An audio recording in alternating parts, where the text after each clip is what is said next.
So today we are going to talk about the track matte key. The track matte key goes back historically. It used to be called the matte key, and it was a piece of paper apparently that they'd put on the original film and then cut around it. So exactly. So track matte key. So what we've got here is 4 different clips which I put together earlier, showing 4 different uses for it. So what does the track matte key do? Well, Adobe says that it needs a minimum of 3 clips, or 2 clips and a graphic. So a grayscale graphic. And what it does, exposes the top layer, exposes the bottom layer through the top layer. Okay, so for example, on this second clip here, it's going to expose the bottom video here, okay, through the middle clip here. Okay, now that's not totally true, because you can see on the first one here, I've only got 1 clip, and I've got the graphic on top. Now, I suppose because the graphic goes over time, we could actually say, well, actually, that is actually a clip. Well, it is actually a clip, but it's still not 2 clips plus a matte. Okay, this is a clip and the matte, okay, as part of the other clip. So we can see that as we go through this, we're exposing the lady dancing through the word. Okay, all right. On the second one, we've got some paint falling down the screen, black paint actually. On the third one, we've got some glassy looking ice letters with a bit of bevel around the edge of the letters to make them stand out. And on the last clip, we have got a colour bar that just shoots down the screen. And I'll make it very quick. We'll talk about each one of these. Okay. So the first one, we've got a graphic. So if I turn off the this layer here, we can see that it's just the word dance in a font. I forget what the font's called. It could be Impact actually. A font here, and then we've got the clip underneath it. And what I've done is keyframed it just so the actual font just gets bigger and bigger and bigger.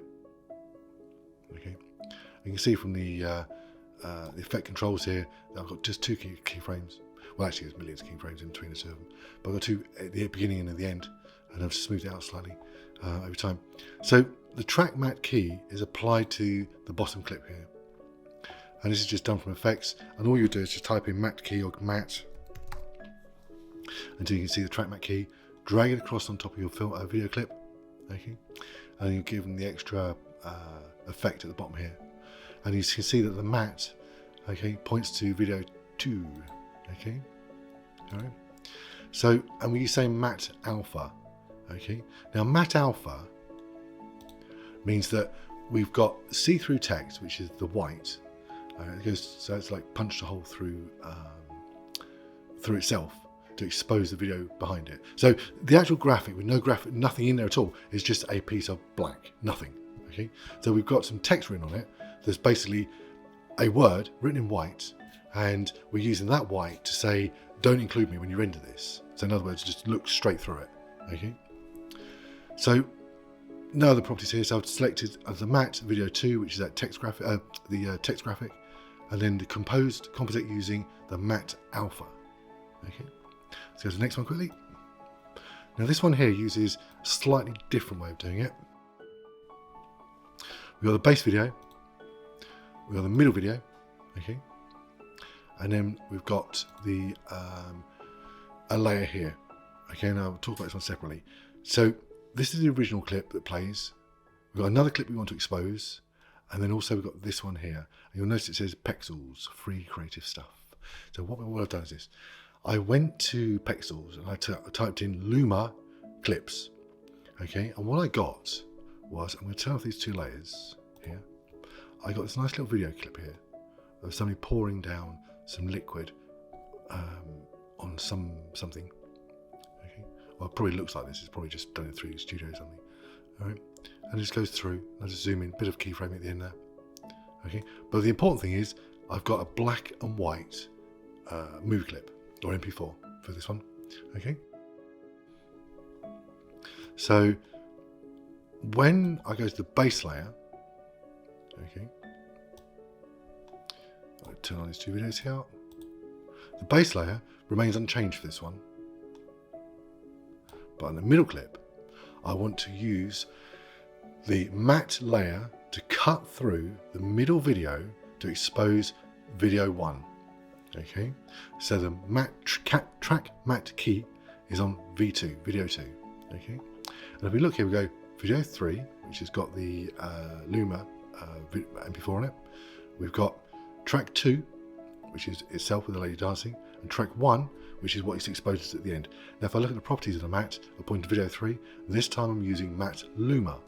Now, with matte Luma, I want to be able to see both layers at the same time, not just what I've cut through. With the very first clip I put together here, we've got matte Alpha. I want to maintain the black around the text. Okay.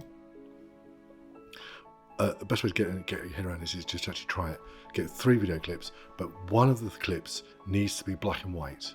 And I put that right on top of the whole lot as a stack, then drag a track matte key onto it, and then play with the settings.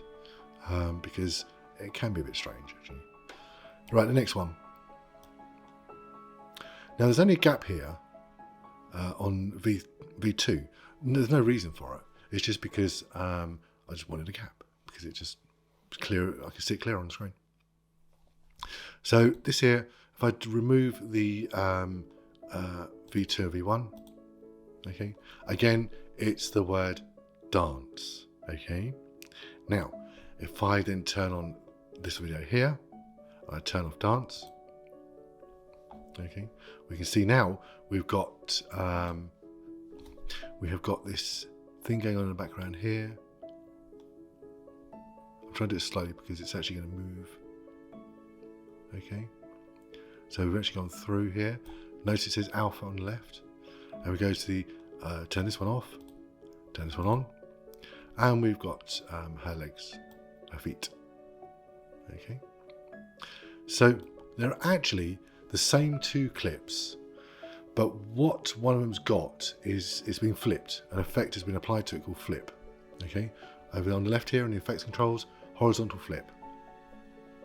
When I turn all the layers back on again, it gives the effect of being through a distorted glass or ice or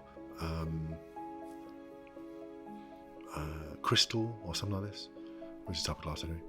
So that's the effect, but actually really it's just transparent text using matte alpha, pointing to video 4, which is the dance word, and just going straight through, showing both videos at the same time, but one of them is reversed. So it's just visual effect really. And then if we look at the very last one, this is a bar. So let's have a closer look at this one. If I turn off V1, turn off V2, okay, I'm left with this graphic. And this graphic is only a rectangle. The rectangle that's taken from the shapes here, okay, so a rectangle that's been drawn on the screen, nothing more than that, okay, it's just a rectangle, and it's just slightly outside the bounds of the actual clip here. All right, and I keyframed it just to go up and down. Now if I turn this one off and turn on video 2, I can't see it because the graphics in place. So we can see this one here. If I go down bit by bit, the whole clip is in colour. Okay, now if I turn that one off and this one on, this clip, I'll just move the box out of the way, is in black and white. So I've used the graphic to cut through video 2, which is the colour one. Sorry, I've said that wrong. I've used the graphic to cut through the black and white one to expose the colour video. Okay, it's not really a point of using it for something. You could use it, I suppose, for something like a diagonal bar going flying across or something, exposing something bright and interesting. So we can see as it goes up and down, and just exposes some colour as you go through. But the point is that if we look at the properties of this track matte key, okay, this again is on video 2, okay, and at the bottom. So what we've got here, we've got track matte key, and we've got video 3, so it's pointing to the graphic. We've got composite using Luma because we want both videos seen. All right. Incidentally, if you click on reverse, we get it completely opposite around. Notice the bevel's been applied as well. So I click back in. Okay.